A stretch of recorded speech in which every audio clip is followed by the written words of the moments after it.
Hey, listeners, and welcome to what will be the most familiar episode for me to date. Episode 12 brings me to Colorado, a state near and dear to me as a place where I first learned about ALD and earned my PhD. Here I get to chat with a good friend of mine, Dr. Arrelaine Dameron, who is the Vice President of Research and Development at ForgeNano in Thornton, Colorado. Arrelaine and I met in 2016 at the University of Colorado Boulder after I had just joined Professor Stephen George's research group. Arrelaine has a long history of expertise in surface science, having worked with Professor George, as well as nearly a decade at the National Renewable Energy Lab before joining ForgeNano as Director of R&D. ForgeNano is another company specializing in ALD, particularly on particle substrates. Their continuous particle coating systems have the capacity to coat close to 6 tons of powder per day for battery catalysis and pharmaceutical applications. Hot off the heels of our recent acquisition of Boulder-based ALD Nano Solutions, ForgeNano has moved from their original facility in Louisville to Thornton and continue to grow rapidly in the particle ALD sector. In this episode, Arrelaine and I talk much about careers in ALD, support of the ALD community, as well as ALD coatings at battery interfaces, and some of the current activities at ForgeNano. It was such a pleasure to catch up with Arrelaine and feature a familiar face here on ALD Stories. And thanks again to Arrelaine for her time in recording this conversation. And now please grab your tea or your coffee and enjoy episode 12 of the ALD Stories podcast. Welcome to ALD Stories, a series of conversations where we share the untold stories of atomic layer deposition and the people behind the technology. This podcast is brought to you by Venec, the home of ALD.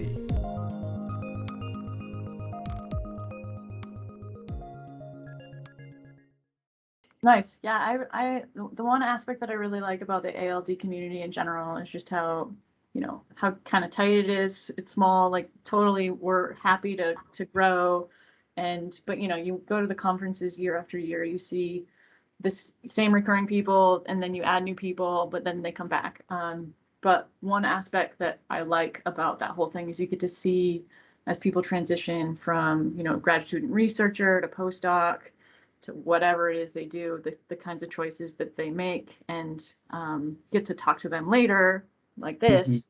Like, why did you choose to go to marketing? Why did you choose to go to sales? Why did you choose to go into IP, which sounds like the most horrific job in the world to me, but other people dig that stuff, and so that's really fun to hear about. Daniel said something very similar when he was talking about transitioning from running the reactor to doing business development, and still seems to really enjoy that aspect of it. Yeah, it's really quite nice, and I think you need more. I mean, not patting myself on the back here, but more people that have moved away from the actual research part, because there's nobody to tell you, oh, you don't have to be a process engineer if you don't want to. Like, there are other things that you can do instead of just working in a reactor all the time. And I think for sure, I think that's the kind of mindset we have in the George lab too. Like, it's basically, oh, you're going to go work at Intel, or you're going to go work at Micron, and you're going to, run a reactor for the next 10 years, and you're going to make loads of money. But that is the one path that you have. But then the other people, it's like, oh, you don't have to do that. Find something that will actually work for you. It's going to make you happy if that's not what doing research is. And I think what's missed about it is like how helpful it is to have somebody that has done the research and used the tools. Like, we have people inside of ForgeNano that have moved from the R&D group into biz dev or into analytical or elsewhere. They stayed with ForgeNano so that we still have that core knowledge capture, but having them be your advocate on the biz dev side, for instance, or the marketing side, so that they have that understanding is so helpful that, it's just, no one brings these things up at like technical meetings where they're training, they do training on like vacuum science or, CVD or particle contamination, but well, to be fair, I haven't looked for them, but I haven't seen a lot on like, hey, you're a researcher, do you want to be an entrepreneur? Or hey, you're a researcher, do you want to do marketing or patent law or whatever. But I mean, I can't understate how helpful it is to have somebody who's actually had to do the things that they're trying to sell, to understand misery a little bit. Yeah, Commiseration is a crazy connector. Right, That's for exactly. sure. Okay, well, cool. Should we talk a little bit about batteries then? Sure, we can talk about Okay. batteries. I love Yeah, batteries, except you when love. they aren't working and you can't find one that you want. Well, that's great. Why don't why don't these batteries work? So we can start there. ALD for batteries is becoming pretty big, but there has to be a reason why we even need to do it. So what is wrong with batteries today that makes us need ALD? Oh, okay. So I think going into the premise that there's something wrong with batteries is maybe not quite what we want to look at. Certainly, there are things that we can improve, but just from childhood to now, like the number of things that run on batteries is like exponentially higher. So I think in general, there's just a need for more different kinds of batteries that have different capabilities. But typically the things that we are trying to improve, we're trying to enable higher capacity batteries. So being able to just transfer more lithium or later maybe sodium or something else back and forth and maintain high capacity. So we're not losing the amount of storage in a battery as a function of time. We've all had the experience. We get a brand new iPhone. It's fantastic. It lasts, days and days for the first month. And then, 3 months later, there is no capacity left and you're having to recharge it every day. Just as an example. Other aspects, faster charge. We all have been in the situation where you need to charge your iPhone, but you have to go to a meeting in like 5 minutes. So, you plug it into your iPad transformer instead, and it charges faster, and that just makes the capacity worse later. So, I mean, some of these aspects are really what ALD is good for. Largely, it has to do with stabilizing the interfaces. And every time I say, okay, this is the last possible interface that we could add ALD to in this battery, we come up with something else. So, there's demonstrated by us and plenty of others in the literature, ALD applications to cathodes to mitigate degradation of the electrolyte at the interface of the cathode electrolyte, to mitigate dissolution of the cathode, particularly when you're talking about higher capacity, high nickel cathode materials, especially under either higher voltage so that you can extract more ions faster, or under fast charge situations. On the other side, similarly on the anode, adding a layer at the anode to mitigate, again, degradation of the electrolyte, especially under fast charge situations. And also mitigate dissolution from the cathode and migration across, and degradation from those metal contaminants on the anode side. Adding ALD to a high capacity anode, particularly if you're talking about something like lithium metal, both for stability, wetting, dendrite, to mitigate dendrite formation. So those are pretty key in a liquid electrolyte cell. And then, if we're talking about solid state, we've coated the electrolyte material, again, for resistance, for better contact with either the anode or the cathode side, or both, for conductivity purposes, just by adding a better interface with maybe a conductive additive or something like that. We're reducing just the surface area to reduce the amount of defect sites. We've also coated separator materials in standard electrolyte cells, again, to help with electrolyte wetting and aging and formation steps, to help with degradation of the separator, particularly under thermal runaway conditions, and just give it greater thermal stability in general, to, get around your iPhone, catching on fire in your pocket. People generally appreciate those safety aspects. And certainly while I'm on the topic of safety, coding all these interfaces can also be beneficial in that regime as well.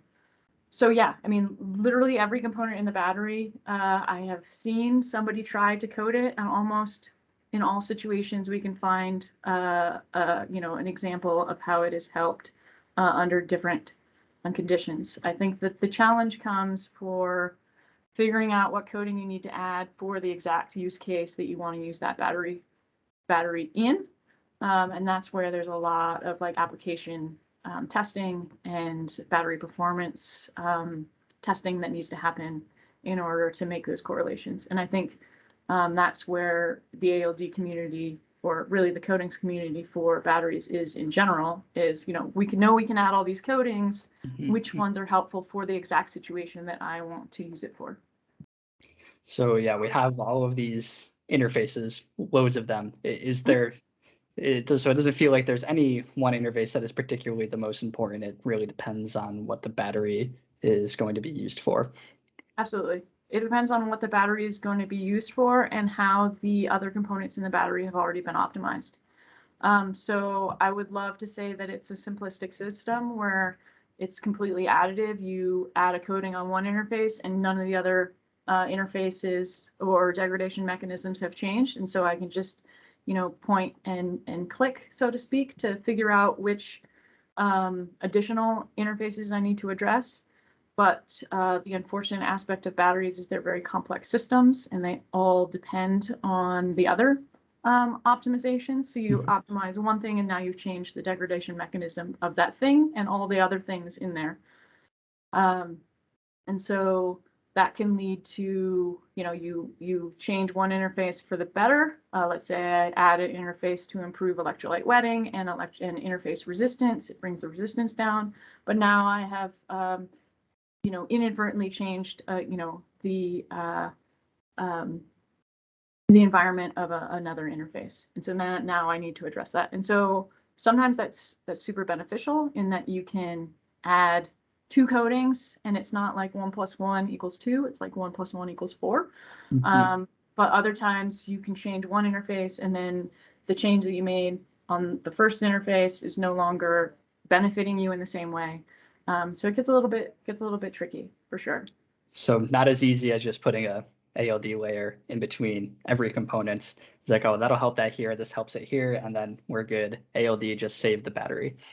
Not quite that easy. I mean, definitely, we wouldn't be doing ALD coatings for batteries or have, probably 40 to 50% of the projects that we do on batteries related to for ALD on batteries.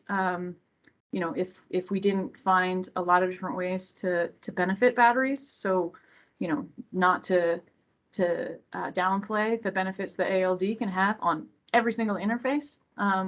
But certainly it's not as simple as I think at first blush. People are like, I'm just gonna add a coating here. It's gonna be great. You do unfortunately have to tailor those interfacial changes for the use case for the battery, as well as the other coatings that have been applied. And it's not just ALD coatings, right? So, we are making an upgrade to often what is a commercial product or our customers' R&D product for commercial product, but they are also modifying these materials via other methods that may or may not be a coating on the surface. Could be, a gradient dopant.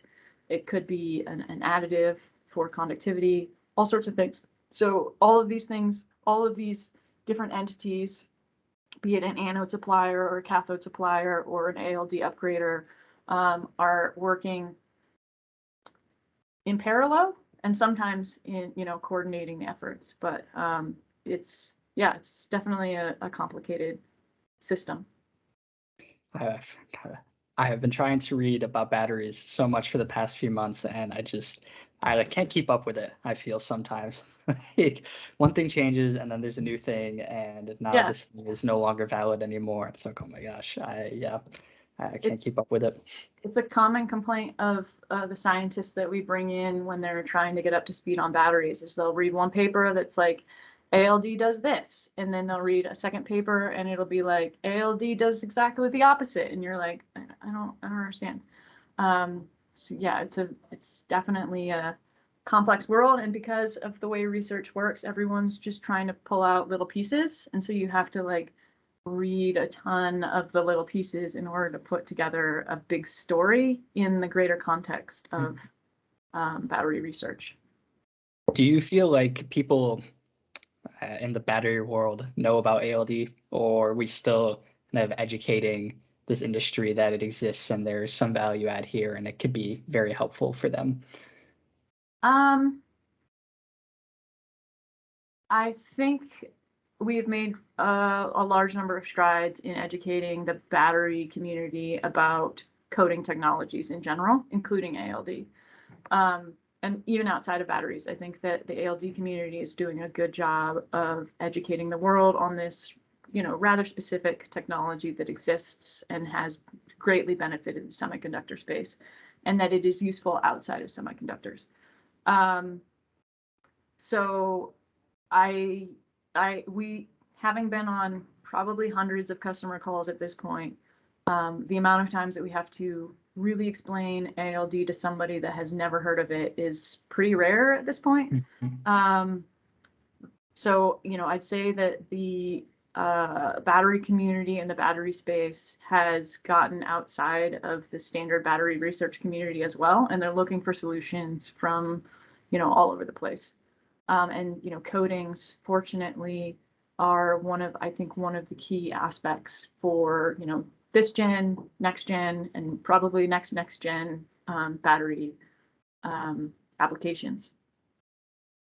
So that's great. I just went to my first battery show, or was it the battery show, in Stuttgart last December, which is very cool. There's so many electric vehicle people were there. I was like kind of going around seeing like, okay, who can I talk to that like might be interested? And it's like, okay, there's like electric vehicle manufacturers and all like metrology, like testing people. Mhm. And I think that I had this idea of what the battery world looked like, and then yeah, it was not at all what I thought it was going to be. But yeah, some people really interested in ALD, and I'm glad that they're kind of picking it up and understand. I guess it's not so much of a mystery anymore now that the semiconductor industry is so huge, and I think even kind of people outside of the battery industry, outside of semiconductor world, are like understanding maybe a little bit that these technologies exist now. Battery industry understands that ALD is there. They understand the benefits of having some kind of coating technologies, which means there are a number of ways that we can do coatings for the battery world, and ForgeNano has their own way of doing ALD for batteries. Would you explain a little bit of what Forge's approach is here? Yeah, I mean, we are fortunate in that we are one of the few ALD specialists in the world. I don't know if that's the right term, but I would consider that Benek would be an ALD specialist as well. They do tooling and whatnot. We also do tooling. Our particular focus has always been on powders and high surface area materials. And so, scaling those from, your typical lab bench gram, tens of gram scale, tooling all the way up to manufacturing scale. Last year, 2 years ago, the beginning of 2020, we merged with ALD Nano Solutions, which has been fantastic. They brought over so many researcher or good research background, as well as new different technology technological approaches to some of the same project problems. And so it's definitely been like one of those situations where we had competitive technologies, but they were also commensurate. And so bringing them together has been super beneficial. But they were also the other the other, Yeah. I mean, ALD companies in general, like I don't really consider any of them big, but No. the other our major competitor as far as high surface area materials. And so it's kind of a niche in the ALD space, just because for years and years and years ALD was so semiconductor focused, which has been a great boon for us as far as like the number of chemistries that have been developed, for and the state of the technology, delivery systems. So instead of having to develop all these things from start, we can just build off of this really focused community and just educate or point out, hey, semiconductors great, like keep doing that, but look, there's all these other opportunities. And so ForgeNano's core focus from the beginning has always been high surface area materials, powders, and being able to do that in a continuous manufacturing environment. And I don't even remember what your question was, Tyler, but that's my answer. I know it's you have some very cool reactors there. That's I don't even know how much can you coat per day at Forge. I think we've demonstrated our continuous tool can coat about 6 tons per day, in a continuous fashion. So adding 6 tons, over the course of many hours and collecting 6 tons. And then our semi-continuous, I think we've taken it up to like 4 tons per day. For the most part, we use the tools on site as a demonstration that it can be done. And then our customers are really pushing the boundaries on throughput and cost down measures. But for the most part, that's our limit right now. And it's not a technology limitation, it's the size of the tool limitation that we can fit in the building. And so, yeah, I mean, it's exciting. Like you tell, my friends that work in Steve's group, down the road here, hey, yesterday I ran 2 tons worth of material, and they're just like, what? Yeah, it's crazy. When I was working with Steve, I was doing some like particle etching work at the beginning, and then I was doing some MLD on particles. And I had this like tiny little canister that I did like 200 milligrams of powder in per experiment. And that like going up to like 400 milligrams was like a huge, like, oh my gosh, I don't know if this is going to work anymore. So Yeah, there's definitely some unique challenges that coating powders we've run into. Anyone that works in a commercial space, running, say, ALD for a production process where they've got the, qual charting figured out, they've got like really specific specification metrics that they're trying to hit, knows the fun of like trying to deconvolute a precursor delivery problem. Well, that, just to kind of give the framework, coating a wafer and coating 100 milligrams of powder, already you got like a 10-fold surface area difference between the wafer and that 100 milligrams of powder. Well, now we have to deliver enough precursor at a speed of 6 tons per day. Yeah, it's insane. The amount of like, trimethyl aluminum we go through, it's mind blowing sometimes. that sounds scary, considering the TMA fires that we had at some points or have seen when Yeah, I was in grad school. grad school is definitely a different safety regime than production, manufacturing for sure. Fortunately for everyone, but again, these delivery systems have existed because of the CVD space. For delivering precursors to multiple tools in a production environment, from an outside bunker, for instance. It's just now we're using it in a slightly different fashion. We're not using it for 10 tools. We're using it for 1 tool, and we have to increase the size by 10, 20x. So just different problems like that. But also consider, at least in the R&D space where my group lives, most of the time we're not talking about trimethyl aluminum. We're talking about some horrible solid precursor that has a vapor pressure that's equivalent to cement or something like that. And we're trying to figure out the feasibility of taking this paper, this fantastic paper that, I don't know, Steve or Parsons or Olin Nielsen or somebody generated, and is like, look at the cool shit that we can do in this paper. They've demonstrated it on a gram. Now we want to figure out if it's feasible to do it on a ton. So like that's the kind of R&D that we do a lot of. Again, I can't really speak to the value of the ALD community in general as far as doing good science, demonstrating all sorts of different applications, and being fairly open about the work that they've done. I mean, even the researchers that are competitive to what ForgeNano does, we can call them up. We're resources to them. We license their technology, and so yeah, it's definitely helpful.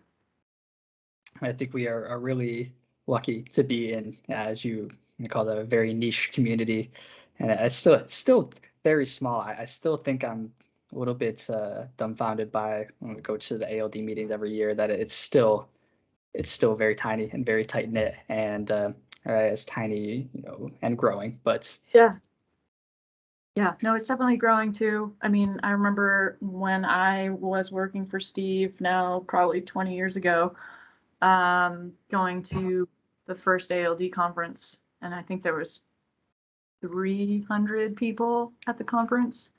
Now we're at least easily into the thousands, I think pushing 2,500. I don't want to incorrectly quote because I don't really recall.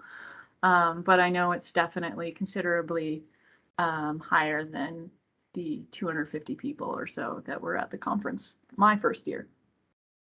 I need to have like a little ticker, like the the US's debt counter for the number of people that are joining the ALD conferences now.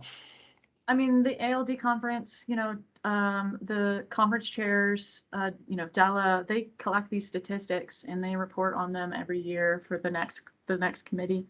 So certainly I should probably know some of these numbers, but yeah, I mean, it's impressive. Okay, cool. Well, let's you were mentioning, back when you worked with Steve, so let's go into the past maybe a little bit, and we don't have to go too far, but you could how did you end up getting into the battery space, and what kind of work have you done in the past there? Oh, okay. Well, since you brought up Steve, I kind of stumbled across Steve's lab by accident, because of, personal, relationship stuff. I wanted to be in Colorado, and I was doing thin films and surface characterization in graduate school.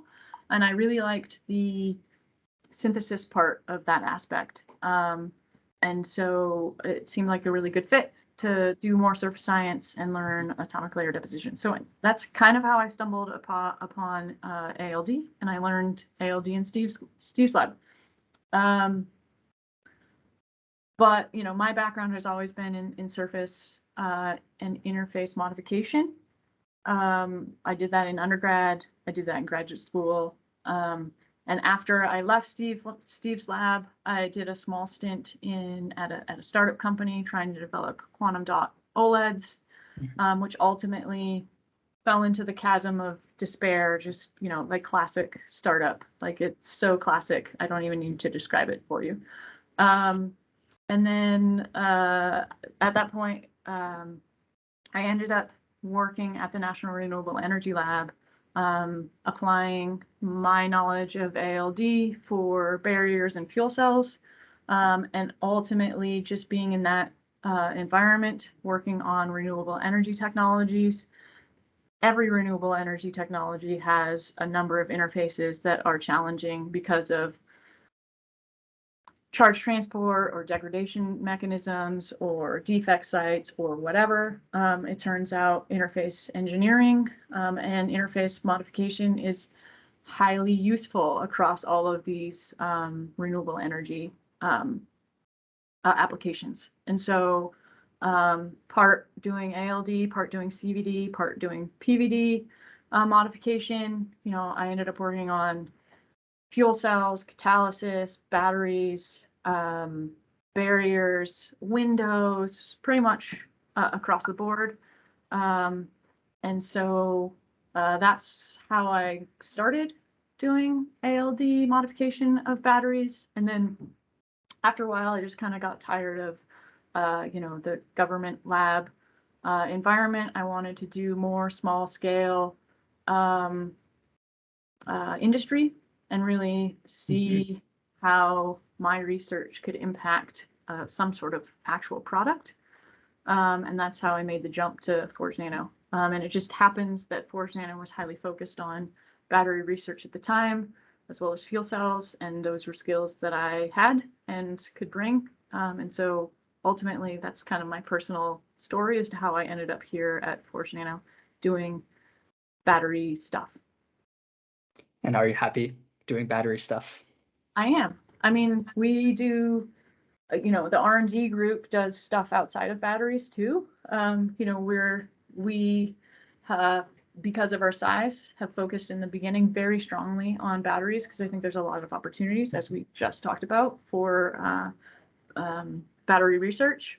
And we've partnered with other companies to do battery testing, and then we brought in and started our own coin cell facility and had to really learn how to build and test batteries, which in of itself is like this whole black art.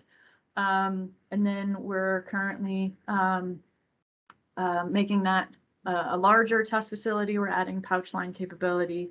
And so that's how we've grown batteries. And in the meantime, we've gone back to other application spaces, and we're trying to replicate that same path currently with chemical catalysis. And so we just this year, feel like it's later than February, but just this year, we've set up our own catalyst testing facility. So we're able to test our own catalysts in-house. And so we can do the modification and testing a lot faster. But up until this point, we've been relying on all of these great local resources as far as, we work with NREL really collaboratively on quite a few. We've been working with Al Weimer at CU to do other catalyst related research. We've been trying to push additive manufacturing, which is fascinating because I feel like, and you'll probably get lots of calls from angry additive manufacturing people, but I feel like they are just now getting to the point where they realize that they have an issue with materials because they've been so focused on the printing technology at the beginning, because it's such a kind of this brand new technology. That it took a while for them to really comprehend the limitations that they have as far as materials goes. And so that's kind of a fascinating process to be integrated in, and it's different than batteries and catalysis, where they have been so materials focused for decades. AM is really making that transition from like, hey, we have a tech problem, we just don't know how to print, or we don't have the technology figured out to print well, to, oh, we also have a materials problem and we're really limited, and we need to find different ways to manipulate materials. And so we're kind of, that's maybe one of those spaces where we're like, hey, we do coatings. Coatings can be useful to you guys, and we do ALD, and it's really specialized in this place. So that's kind of been a good foray backwards a little bit. And if you've seen one of our ForgeNano presentations, we have this slide that's like the top 16 technologies that we're working on. I don't know why we picked 16. I think that's just because that's how many fit on that PowerPoint slide. But I can tell you certainly we have like 50 or so different application spaces where we're like, yeah, we could do this or that. And it's just at this point like, okay, what should we focus on, because we're only 70 people big and you can't do all of the things. Well, soon you will have a bigger facility, not in Thornton. It'll be out in the Denver Airport airfield, and then you can do all of the things there. Paul's gonna watch this. Don't say that, because I don't want to move again. No, this move was too much. No, I mean moving. Moving your house is already, you're just like, I'm never moving again, right? And in that case, you probably invited over your 4 best friends. You're like, I will buy you beer and pizza so that you can work for 16 hours. And it's horrible. Now envision like moving your workspace.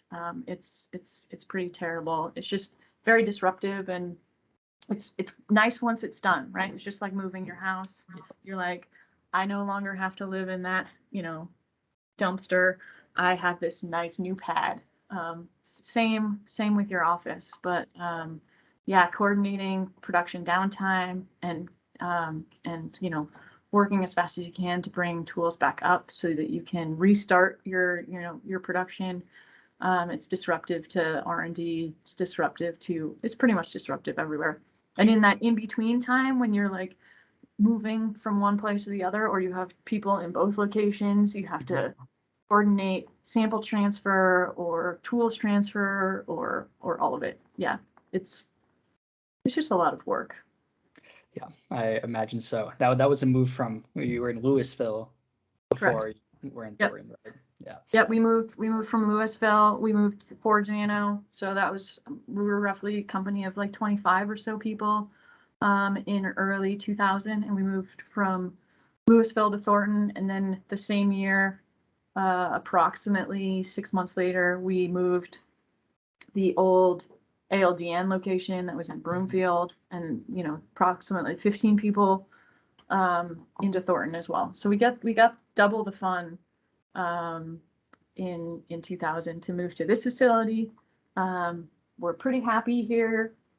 We have this weird moth problem that shows up in the summer. It's like moth mania. I can't explain it, Moths. but I'm hoping that was maybe a one-off from the first year when we moved here. But outside of the moths, I don't have a whole lot of complaints about our current facility. It's nice. Well, maybe it's just because ForgeNano is so hot. It is the shining lights, and it's just moss to a flame. Sure. You just got to flip the perspective. Okay. I'm going to use that. I'm going to use that going forward. Yes, yeah, it can be optimistic. I'm sure.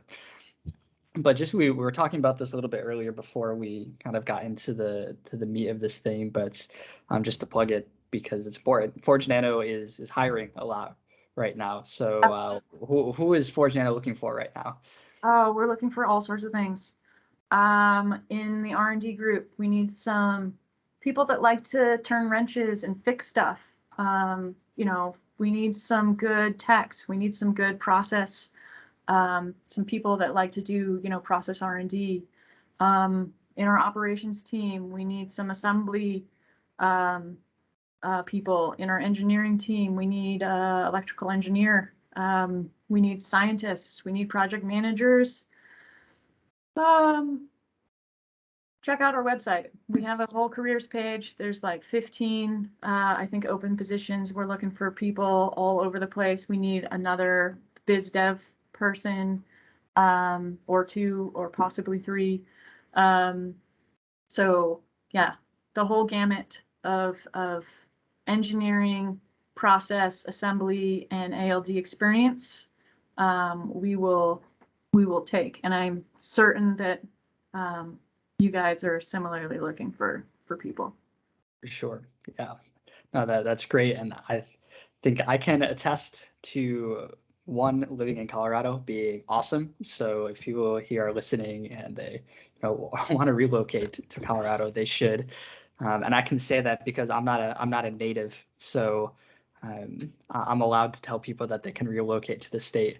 And then 2, I feel like I know so many people who work at this company because so many came from the George Group, and I met you included from my time in the George Group, which is now like almost 6 years ago, I think it was, that we met. So it's been quite a while. Actually, I was reminded because the Winter Olympics were going on, and I We had remember.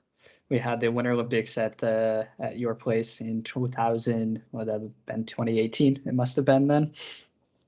Yeah, that sounds about right. Yeah, absolutely. That's a good memory. I didn't even remember doing that until now. Yeah, thank you so much, Arrelaine, for taking the time to chat with me today.